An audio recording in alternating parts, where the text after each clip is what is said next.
pero también ineludiblemente de los trabajadores. Yo quisiera empezar subrayando, señalando que a veces estamos en vísperas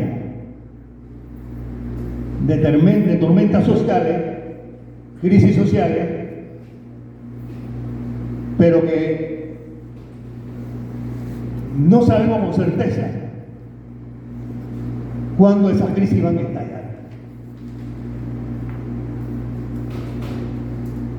Nosotros estamos viviendo una serie de dificultades y problemas en el país, no de ahora, sino de hace mucho tiempo, que se han venido acumulando como contradicciones sociales y que configuran una especie de bomba social. ¿Cuándo va a estallar esa crisis? Es difícil preverlo. A veces en la historia de los movimientos sociales, de los movimientos sindicales, una cosa que parece insignificante resulta el fósforo que enciende la mecha de esa bomba social. Yo estoy convencido que nosotros los panameños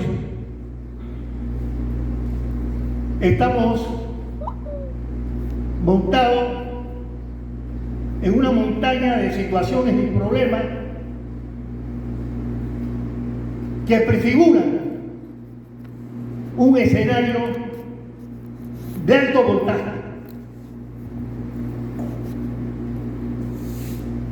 Miren lo que ocurrió en julio del año pasado. Asistimos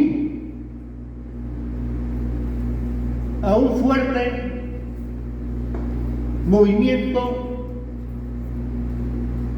de protesta social protagonizado por sectores populares y sindicales del país. Yo creo que en los últimos años este ha sido el movimiento más fuerte, protagonizado, yo diría, por sectores del movimiento popular, sindical y de educadores del país. Al punto que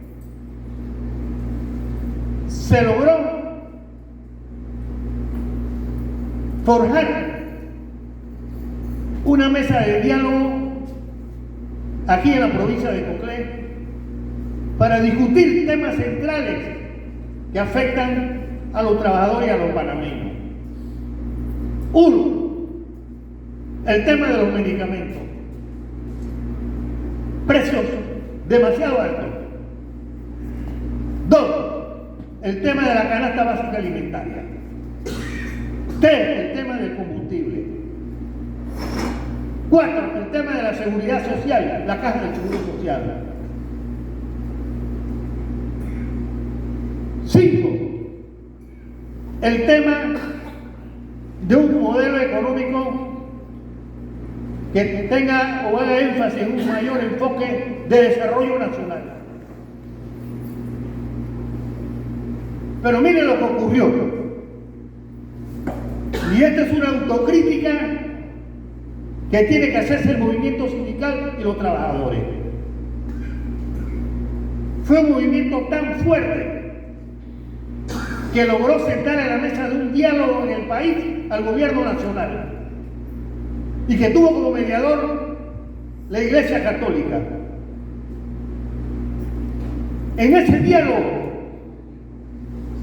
se consensuaron varios acuerdos, entre ellos la rebaja de creo de más de 170 medicamentos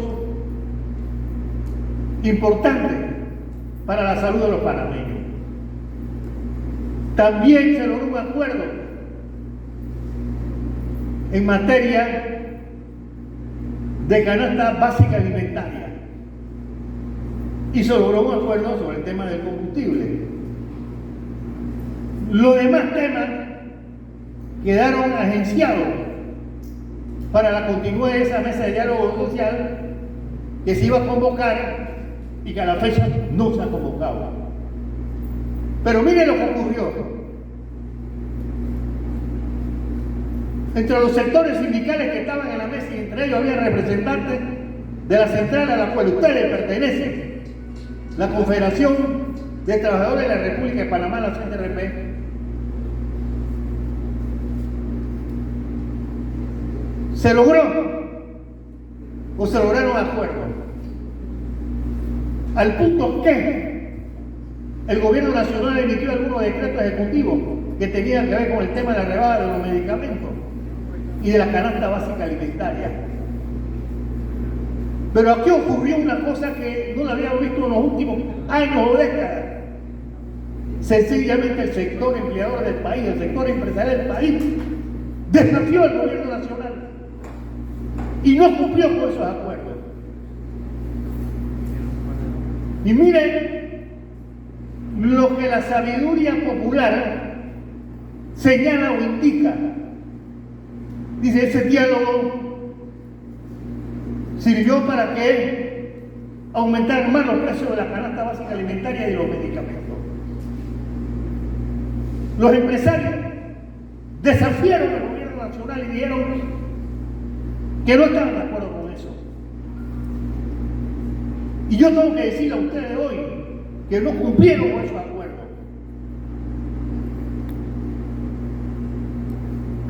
Ocurrió todo lo contrario.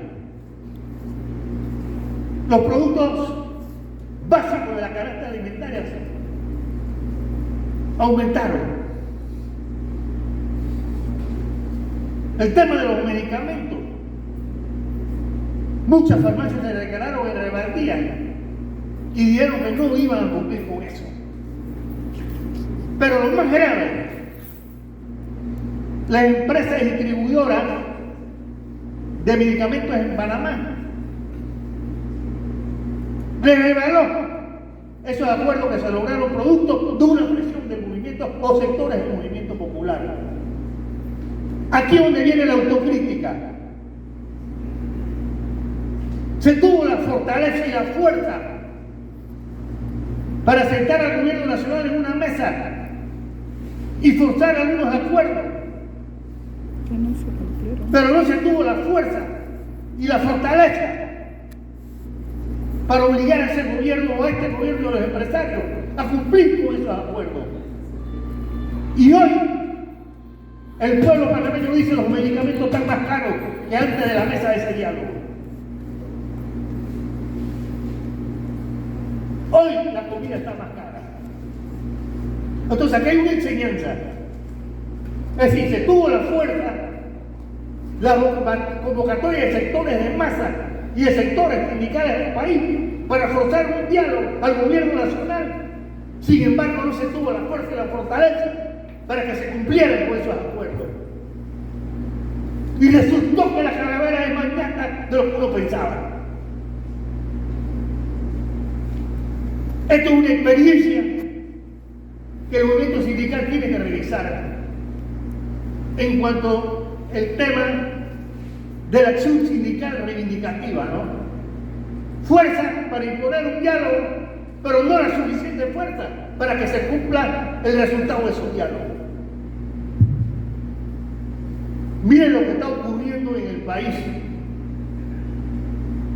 Miren, yo le voy a decir una cosa a ustedes, mis estimados amigos, compañeros, trabajadores. Muchas veces ocurre que vemos los problemas del país, los problemas nacionales, como problemas que no nos afectan. Todo lo que implique temas de interés nacional, problemas nacionales, finalmente se reproducen como problemas al interior de su casa y su familia. ¿O acaso no es cierto? ¿Quién más que los trabajadores pueden dar cuenta de que hay un incremento drástico de los productos e insumos básicos para los trabajadores, para el país, para los panameños y para los trabajadores? Entonces, el movimiento sindical, los sindicatos no pueden permitir que esos temas se manejen como algo que está allá lejos de nosotros. Cuando se habla del tema de medicamentos, el tema de comida, en el fondo estamos hablando de nuestros problemas, el problema de nuestros hijos, nuestra familia, el tema de la salud. Cuando se discute el tema del debate o debate sobre el tema de salud en el país, en el fondo se está discutiendo un tema que concierne a todos los trabajadores.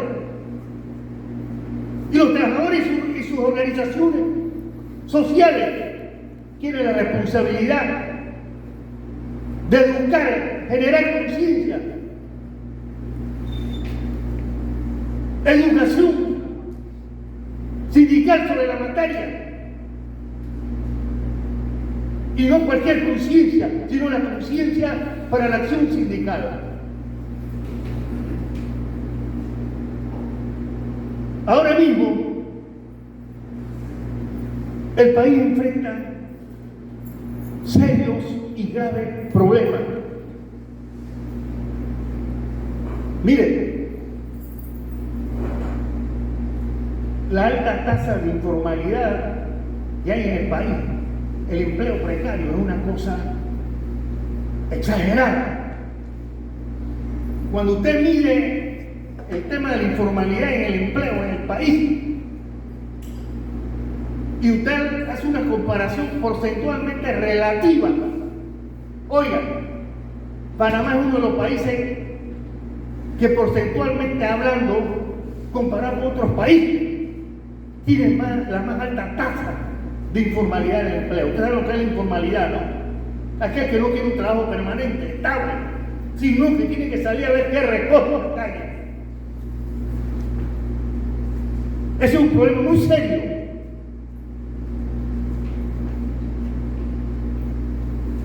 A diario, algunos analistas sobre materia de empleo nos indican o nos señalan que si algo está en crisis en Panamá, es el empleo. El empleo se ha convertido en el bien más preciado de esta sociedad. Eso es grave. Miren lo que está ocurriendo en el tema de la salud. El sistema de salud tiene grave falencia. Usted le puede preguntar a cualquier panameño en la calle cómo se siente, si se siente bien servido con los sistemas o el sistema de salud o los servicios de salud que presta el sistema de salud en nuestro país. Le va a decir que no. Es un calvario eso. Y más si nos vamos al tema de la seguridad social. Ahí tenemos un problema muy serio. Ustedes escuchan a diario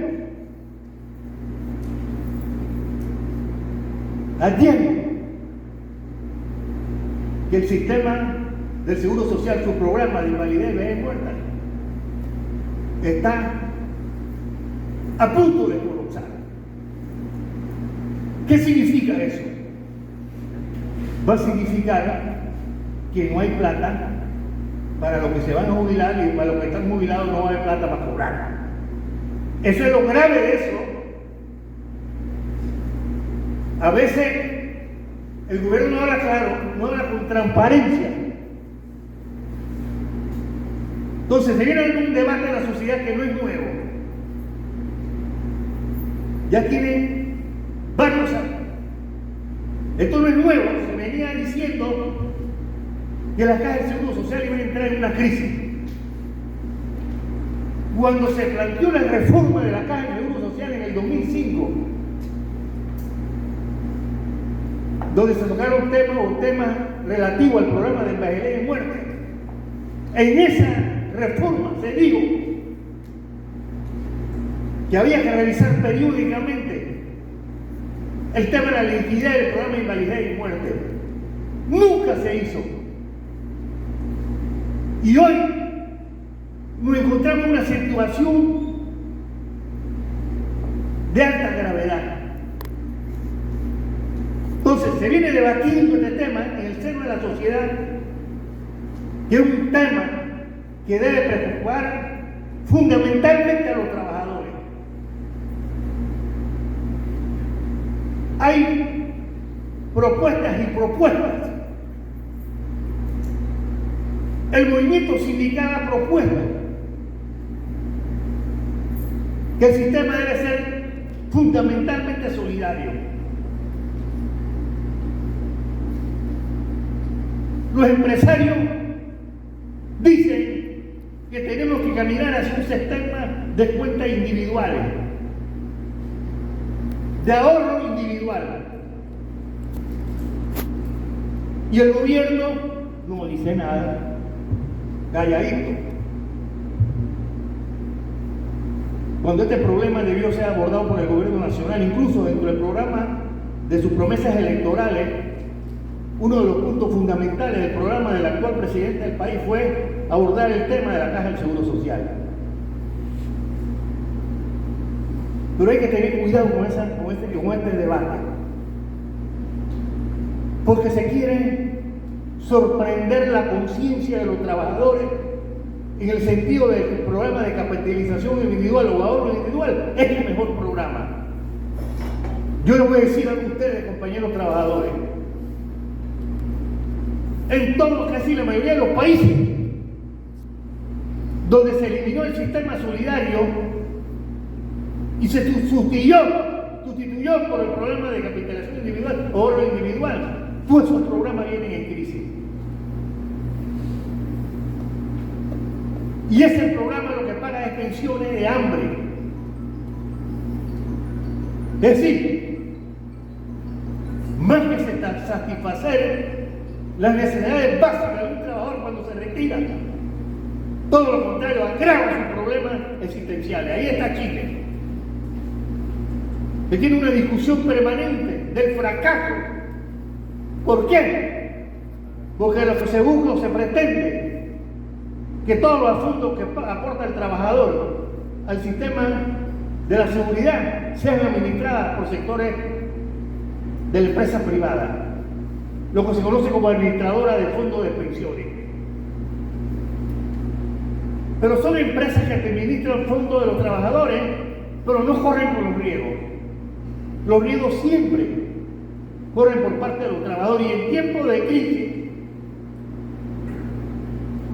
más que cargar con los problemas de los déficits de ese ahorro, se los cargan a los trabajadores. Por eso es que el sistema de cuentas individuales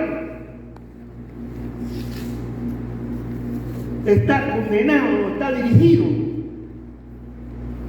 a empobrecer más las condiciones existenciales de los trabajadores. Entonces, aquí hay un problema.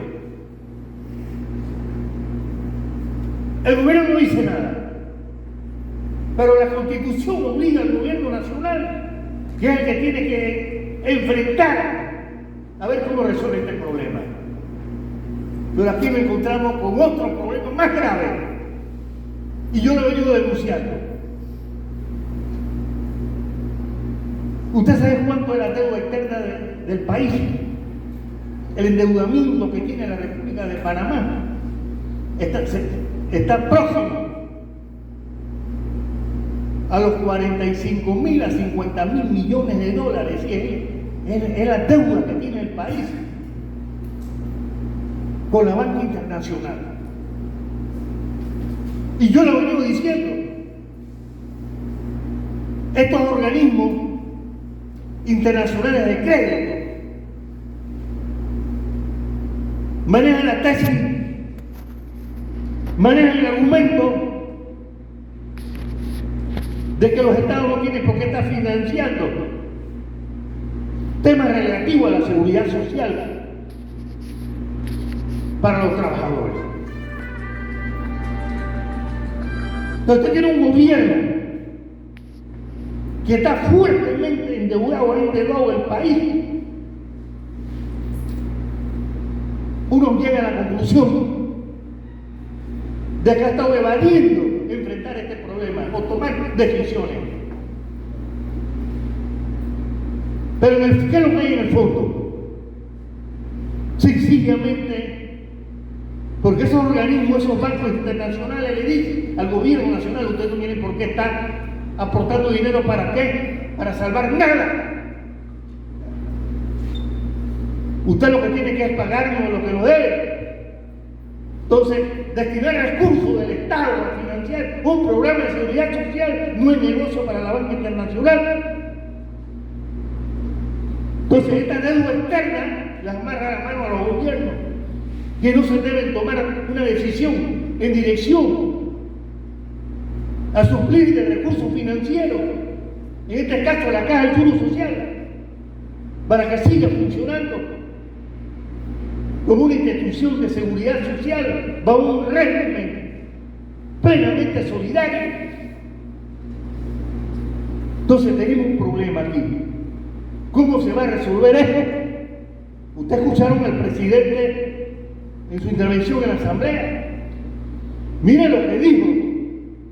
Bueno, ese tema de la Caja del Seguro Social y el programa de invalidez y muerte, eso se tiene que resolver en un diálogo, en una mesa de diálogo, y que sean ellos que tomen las decisiones. Pero digo una cosa que uno tiene que analizarla, pero que esas decisiones no afecten la estabilidad y el funcionamiento del país. Poca palabra, buen entendedor. ¿Qué significa eso? Que de ahí no van a poder salir soluciones que comprometan al Estado y al gobierno a aportar recursos suficientes para salvar el sistema del seguro social. Entonces, aquí hay un problema. Aquí seguramente en el caso de ustedes, en la empresa, hay algunos que están por jubilarse, otros están en el camino del proceso. Y lo doloroso de esto es que se puede encontrar con la situación que cuando llegan a su edad de jubilarse, no haya plata. Han aportado durante toda su vida laboral, han aportado recursos, y resulta que no hay plata para cobrar. Entonces, ¿cómo se va a resolver esto? Aquí hay un tema de correlación de fuerza. O los trabajadores y sus direcciones y sus organizaciones se deciden a luchar para obligar al Estado que aporte los recursos financieros para salvar la Caja del Seguro Social, o sencillamente, y este barco se hunde y si nos hundimos todos, ustedes se hunden con ese barco. No va a haber plata para jubilarse. Eso no es una mentira. El programa de invalidez y muerte está a punto de colapsar. Algunos hablan del 2024. Entonces, esto se resuelve en la luz. El Estado dice, o los que administran el Estado, su gobierno dice: estamos amarrados a la mano, no podemos distraer recursos, desviar recursos. Porque si no las imponen las IFI, los organismos de crédito internacionales, que nuestro principal deber es pagar la deuda externa y no están financiando sistemas de seguridad social. Y que esos sistemas de seguridad social asumen un carácter de capitalización individual, que los ahorros que haga el trabajador sean administrados por una empresa privada y que el Estado no se involucre en eso. Oiga, eso va a ser fatal para los trabajadores, va a ser muy fatal. Por ahí van a venir los argumentos diciéndole a usted usted le conviene el sistema de ahorro individual. Pero lo que no le dicen, que ese ahorro individual va a ser manejado por una empresa privada y que esa empresa privada cobra por administrar esos recursos para un eventual retiro laboral de ustedes, los trabajadores. Eso no lo dice. Pero no dice que todos los riesgos que implica la capitalización de esos ahorros individuales de ustedes no corren por la empresa, corren por los trabajadores. Por eso que al final de cuentas, cuando el trabajador va a jubilarse, cobra una miseria. Cobra 40%, 20% de su salario en vida laboral. Muy distinto a lo que le garantiza el sistema solidario. Hoy, por lo menos le garantiza un 60% de su salario como jubilación, después de aportar las cuotas y cumplido los años de edad de jubilación. Aquí hay unos que están proponiendo unas cosas mucho más drásticas. Están diciendo que hay que aumentar la edad para poder jubilarse, que los hombres tienen que jubilarse a los 65 años y las mujeres a los 60. Y proponen eso como una medida para ayudar supuestamente a salvar el programa de invalidez, vejez y muerte. Imagínense ustedes ese escenario combinado, es decir, aumento de edad, aumento de cuotas. Ahora son 240 cuotas, ¿no? Y los hombres 62 años y las mujeres 57. Es decir, se está hablando de 60 las mujeres, 65 los hombres, con un aumento de los años del promedio de calcular el promedio de los últimos 10 años, no, sino quizás de los últimos 25 años,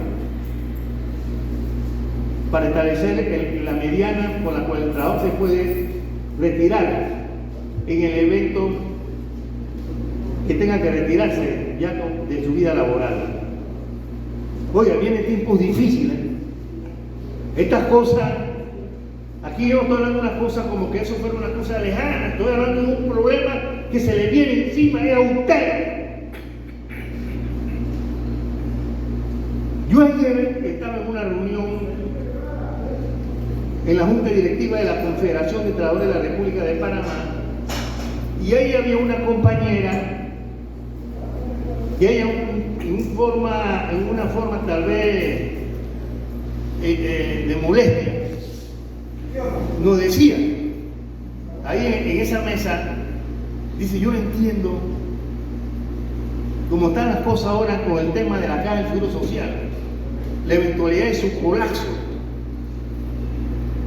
la poca anuencia del gobierno de enfrentar el problema con políticas de soluciones terribles para los trabajadores. Yo no entiendo cómo este país los trabajadores no lo tienen casi ya incendiado. Yo le decía a ella que a veces la crisis está ahí. Lo que parece una crisis de conciencia, a veces un solo detalle hace ¡bum! Yo me imagino cuando de verdad salga la propuesta de esas malévolas, donde se diga que las reformas que se van a hacer acá en el Seguro Social van a ser un aumento de edad de jubilación, aumento de cuota, aumento de los años de densidad para calcular el promedio con que se retira el trabajador. Todo sobre la base de un sistema de capitalización de ahorro individual. Yo le decía a la compañera Marta Tuave, yo estoy casi convencido que los trabajadores de este país se van a tomar las calles. Yo tengo fe y confianza que eso va a ocurrir. Eso va a ocurrir. ¿Por qué no ocurre ahora? Porque a veces, le voy a decir una cosa, eso uno lo vive hasta en experiencia personal. A veces uno tiene que recibir una sacudida fuerte para reaccionar. Yo le hablo a ustedes con transparencia, porque es mi deber hablarles con transparencia a ustedes.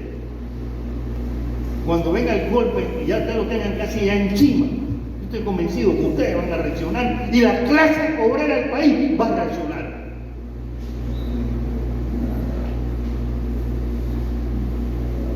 Esto no es un problema que se viene discutiendo allá en Marte, no, esto es un problema que compete exclusivamente a los trabajadores del país.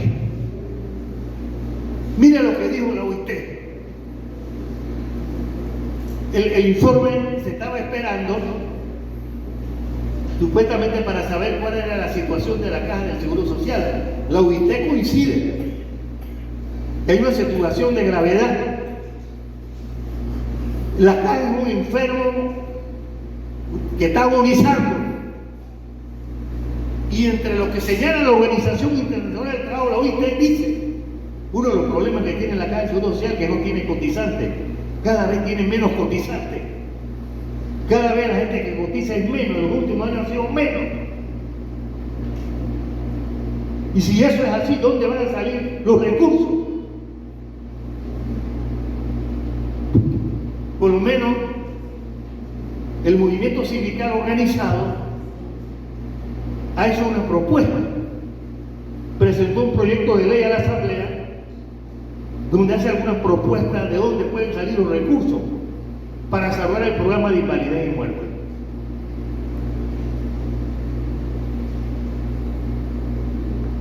Entre ellos, comprometer parte de los millonarios recursos que entrega el Canal de Panamá al Estado. 2. En ese momento se planteó igualmente comprometer recursos que entrega el país o que entrega al país la empresa esta minera Cobre Panamá. A la fecha insignificante. Y otras medidas, ¿no? Propuso el CONATO. Pero bueno, ahí está el proyecto de la Asamblea, eso ni siquiera se ha debatido ni discutido. Pero de algún lado tienen que salir los recursos. Nosotros no podemos dejar que ese programa quiebre. Porque aún estando quebrado, tiene mucha plata. Y están los buitres. Estas empresas que se han constituido como administradoras de fondos de pensiones, diciendo lo que hay todavía de fondo ahí de los trabajadores, nosotros podemos administrarlo. Ojo, no quieren enriquecerse con nuestra plata, su plata, que todavía está ahí y que es nuestra. Entonces, yo tengo la fe, yo tengo la esperanza de que cuando se intente de verdad hacer reformas draconianas en perjuicio de la clase obrera del país, van a ver el músculo de los trabajadores tomándose las calles. ¿Cierto o no? Díganme ustedes. ¿Van a pelear o no? Porque hay que hacerlo, esto es un problema de vida. Usted se imagina retirado a los 62 años y que usted tenga una pensión de hambre que representa el 20%, el 30% de lo que usted actualmente cobra como salario. Oiga, ¿sabe qué significa eso? Eso me recuerda una caricatura donde al lado de las fábricas o los centros de trabajo se habían instalado funerarias, porque decían de que salían del trabajo, el centro de trabajo salía directamente a la funeraria, a la mortuaria. Se está jugando contra nuestra vida. Y aquí hay una complicidad, yo creo que decía ustedes, aquí hay una complicidad del sector empleador sus organizaciones, los empleadores, las organizaciones financieras internacionales, de crédito internacional, y un gobierno que es rehén, que es prisionero de los intereses de esta gente. Entonces, la única manera de enfrentar esto es con la fuerza.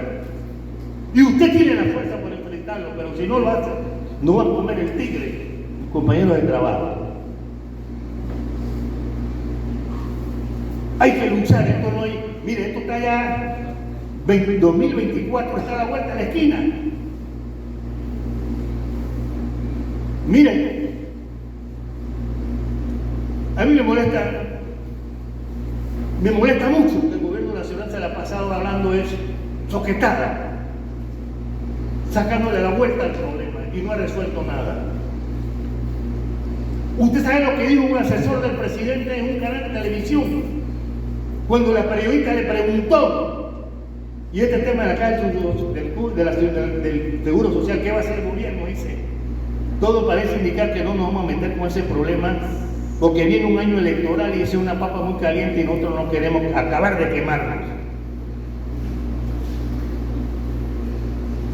Va a hacer lo que hicieron los gobiernos anteriores, dejar este problema para el próximo gobierno, que será trágico dejar este problema para el próximo gobierno, como lo hizo el gobierno anterior y como lo hizo el que le precedió al anterior.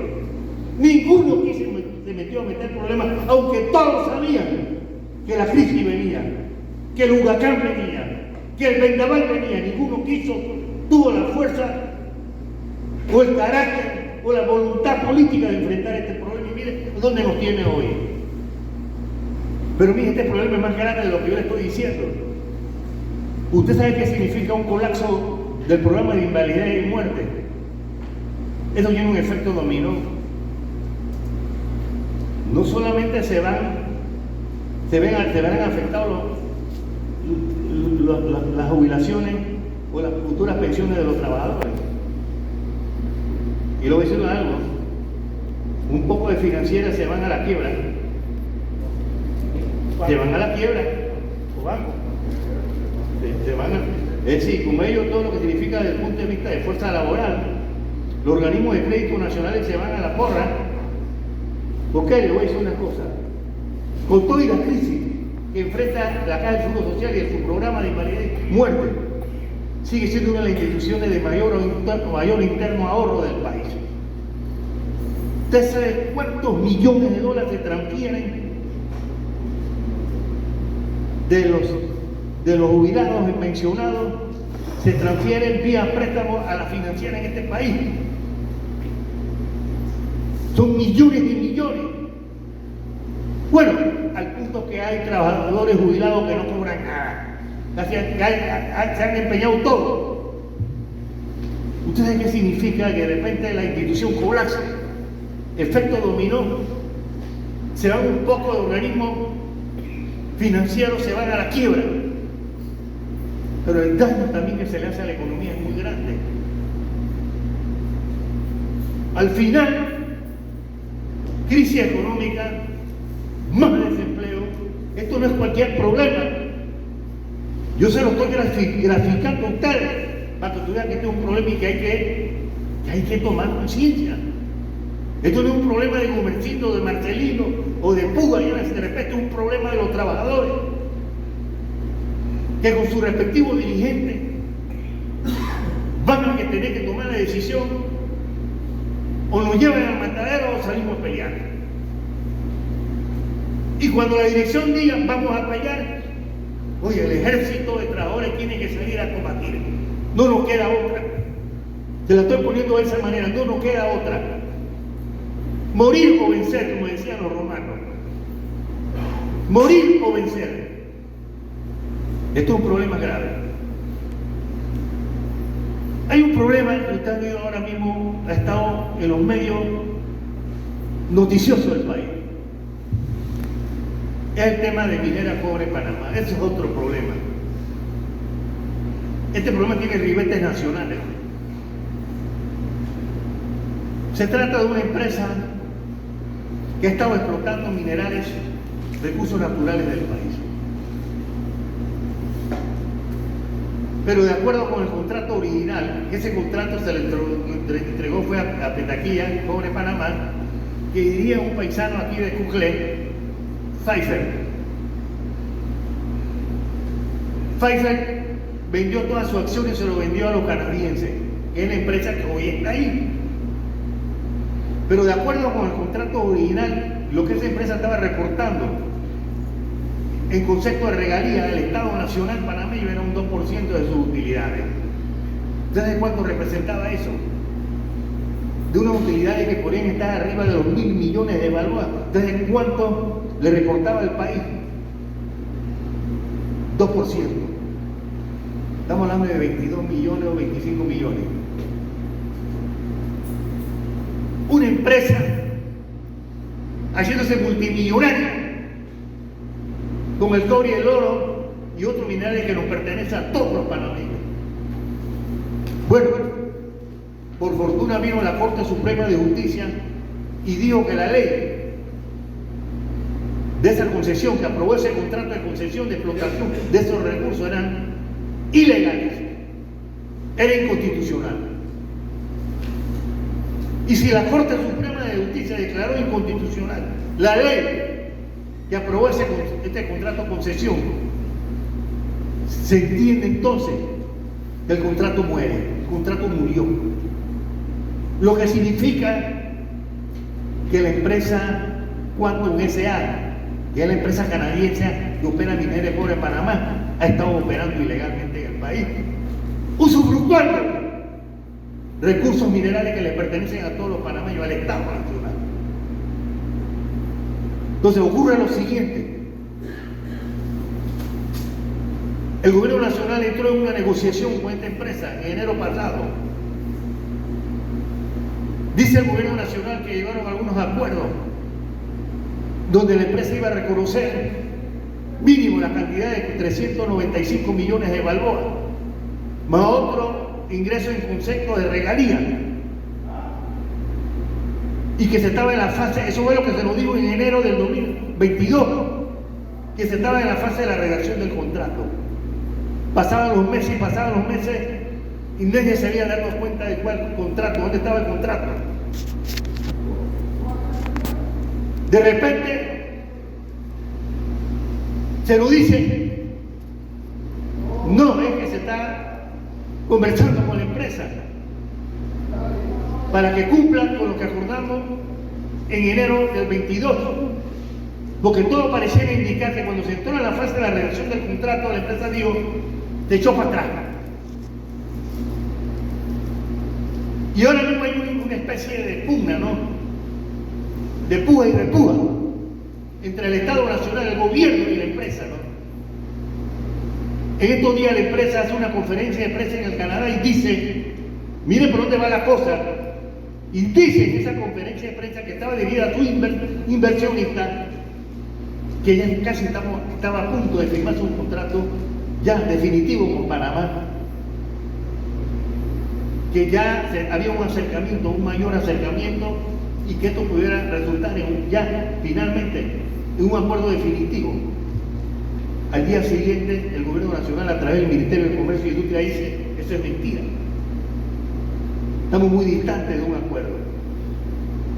La empresa se quiere echar para atrás en alguna de las cosas que entendíamos que habíamos llegado a un acuerdo en enero del 1222. Eso no es cierto. Más todavía, el ministro de Comercio e Industria, Eloy Alfaro, anteayer en un canal de televisión, lo entrevista y dice, pero es que nosotros no estamos negociando ningún contrato.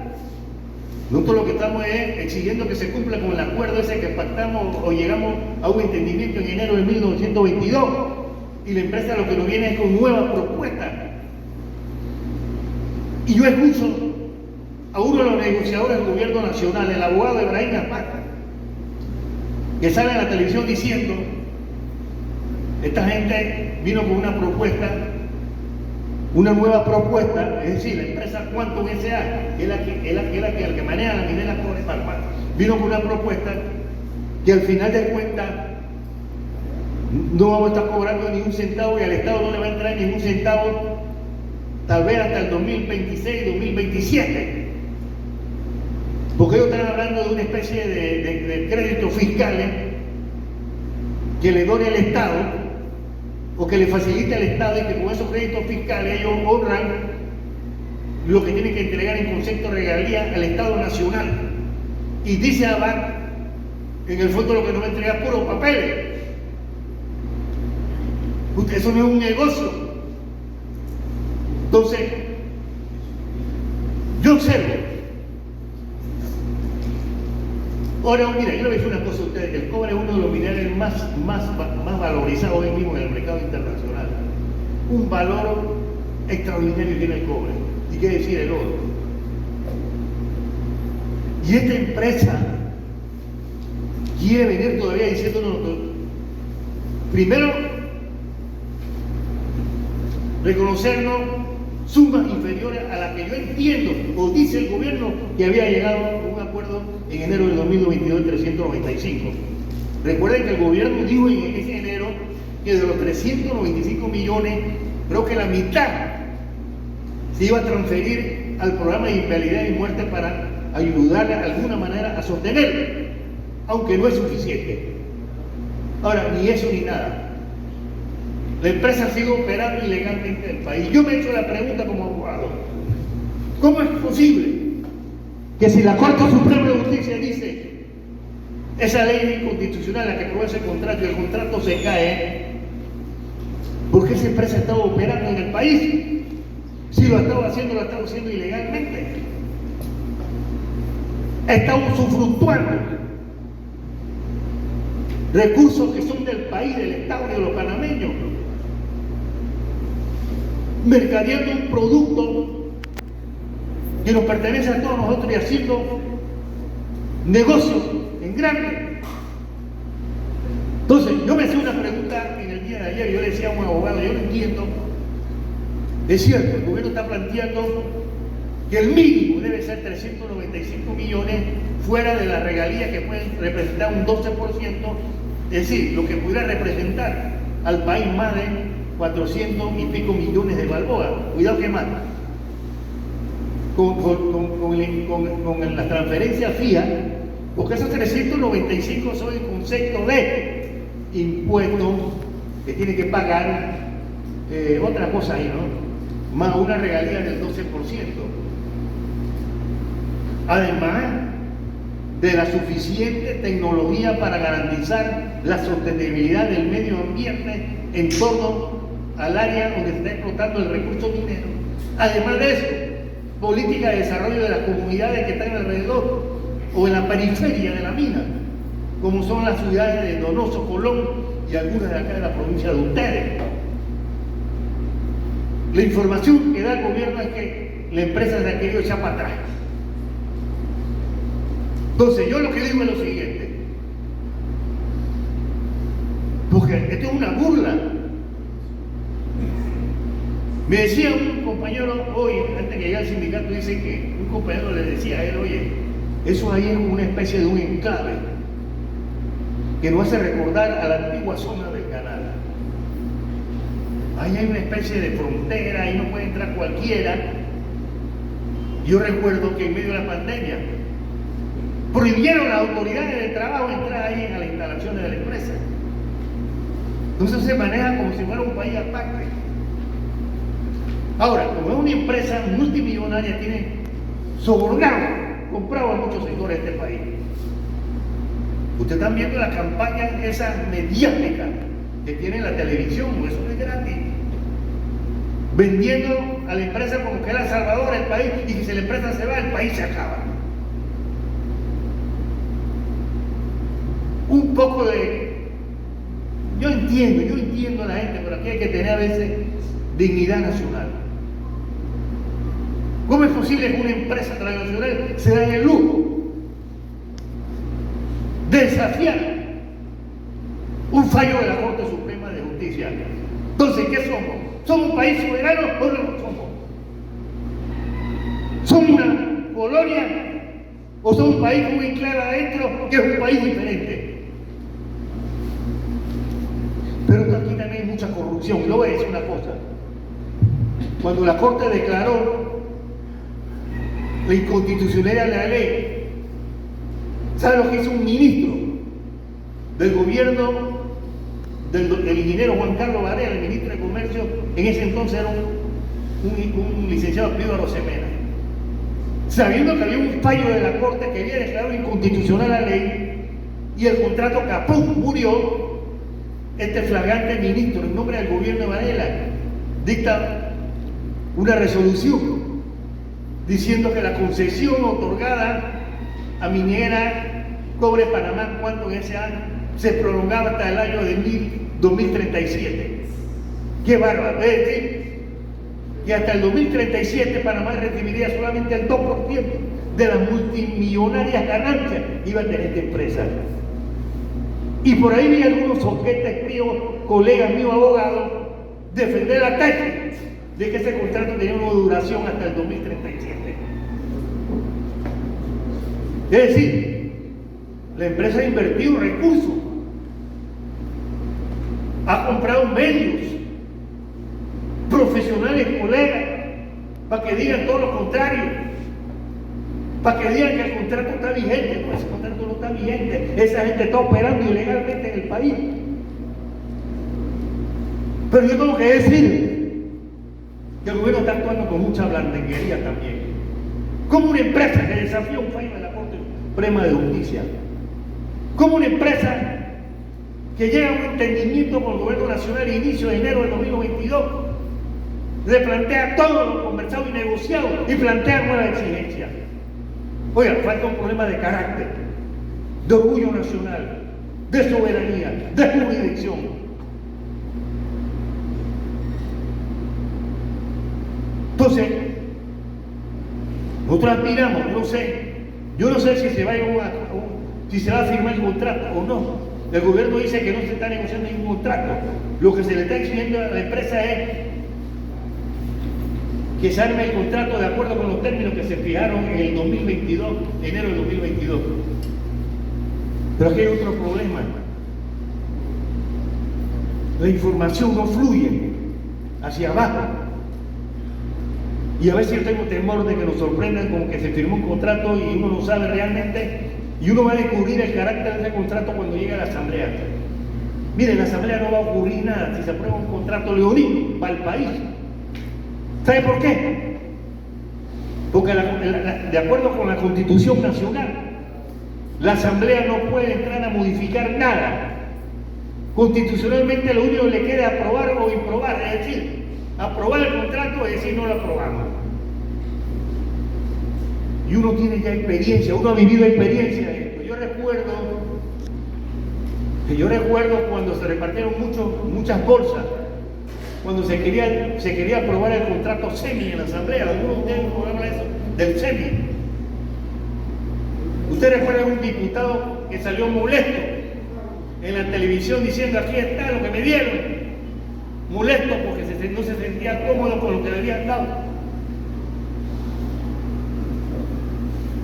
Y ahí, yo tengo que decirlo, por la transparencia que merece este caso y la claridad con que hay que hablar a ustedes. Yo no me sorprendía que esa empresa comience a repartir por cartuchos también, al estilo del SEMI, de aquel diputado santeño que sacó los billetes en la televisión. Y además, le voy a decir una cosa, y esto no lo digo con fuente fidedigna. Bueno, fidedigna siempre la uso para mi vaina, ¿no? Pero fuente fidedigna indica que ya están ofreciendo plata a los diputados para que no hagan problema de lo que el Ejecutivo les mande. Y en un año electoral, por favor. Entonces, yo sigo el criterio y cada vez que tengo la oportunidad de hablar con los dirigentes sindicales se lo digo, oiga, esos recursos, ese oro, ese cobre, eso no es de Contifo, eso es de todos los panameños. Pero aquí hay un problema más grave, yo le voy a decir para que usted esté informado. Se maneja información que los grandes tenedores de acciones de la empresa Quantum A, la canadiense, que es dueña de eso, los grandes inversionistas en Quantum S.A., que aparece como dueña de la minería cobre Panamá son empresas fachada. Que esas acciones pertenecen a estados extranjeros. Y se menciona a Singapur, se menciona a China, se menciona a Japón y creo que a Corea. Y se dice que el mayor poder accionario de esa empresa lo tiene ese estado, pero que usan empresas privadas como empresas fichadas. Y por más que se le ha dicho al gobierno, en mi caso, y otros abogados le hemos dicho, igual algunos politólogos, le hemos dicho al señor presidente de la República, aclare si eso es cierto. Porque si es cierto que el paquete accionario de cuánto SA corresponde a países, usted no puede firmar un contrato con esa empresa. ¿Por qué? Porque la Constitución Nacional prohíbe que estados extranjeros tengan concesión o se apropien de recursos naturales del país. La Constitución no lo permite. Sin embargo, por más que se ha cuestionado al gobierno nacional diciendo que aclare eso, si es cierto o no que China está metido en el paquete accionario, que es dueña de esa empresa, igual que Japón o Corea, que lo digan. Porque si es cierto, no se puede firmar un contrato con cuánto SA, porque la Constitución lo prohíbe.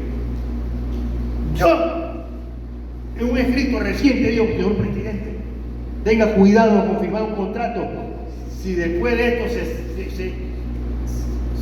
el país se entera de que efectivamente son estados los que son dueños del mayor paquete accionario de esa empresa, usted va a quedar preso.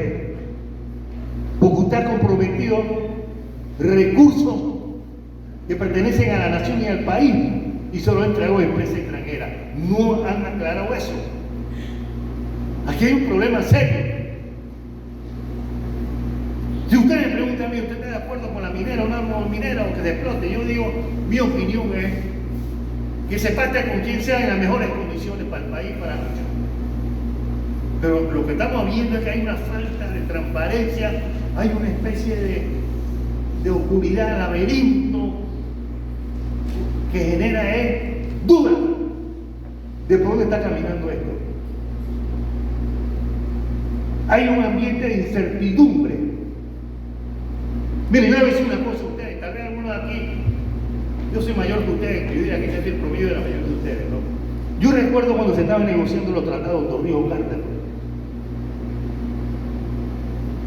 La línea del general Torrijos, que le decía a Rómulo Escobar Betancur, Aristide Rollo, Adolfo Humada, reúnanse con la gente, infórmale cómo anda la negociación con los Estados Unidos. Y esto yo no lo estoy inventando. Yo estuve en varios eventos donde estos tipos llegaban, estos negociadores le informaban a la comunidad cómo andaban las negociaciones. Esto no ha ocurrido ahora. Esto se ha manejado hasta cierto grado con un secretismo, y cuando han salido a informar es porque ha habido mucha presión por parte de la ciudadanía. Entonces, esto es un tema de que el movimiento sindical, ustedes los trabajadores, tienen que involucrarse. Todo lo que signifique ingreso para el Estado, para la nación, y que bien canalizado pudieran ayudar al desarrollo del país, bienvenido sea. Entonces, uno tiene que estar atento a esto, que no se entregue o no se venda al país. Aquí están ocurriendo cosas muy raras. Mire, yo voy a decir una cosa, a mí me repugna, yo se lo voy a decir a ustedes. Yo veo a una funcionaria de los Estados Unidos y Norteamérica aquí que se la pasa reunida con mundo y con el mundo. Se reúne con la magistrada presidenta de la Corte Suprema. Tuvo el tupé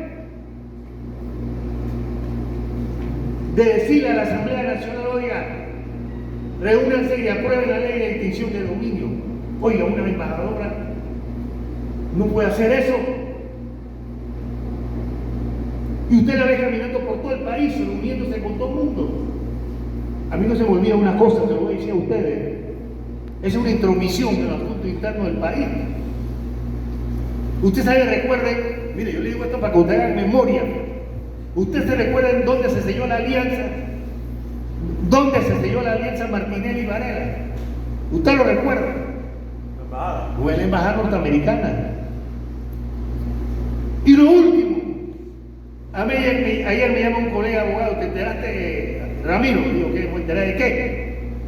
2 políticos del pacto estuvieron reunidos allá en la embajada.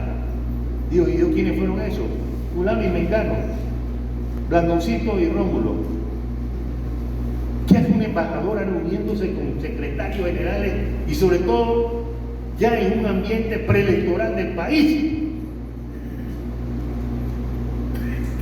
Entonces, la pregunta que yo me hago es: nuestro embajador en Estados Unidos, no sé quién es, puede en Estados Unidos decir: yo quiero reunirme con la presidenta o el presidente de la Corte Suprema de los Estados Unidos. Eso no lo puede hacer un embajador en los Estados Unidos. Sin embargo, esta señora se pasea por todo el país. Entonces, le voy a decir una cosa.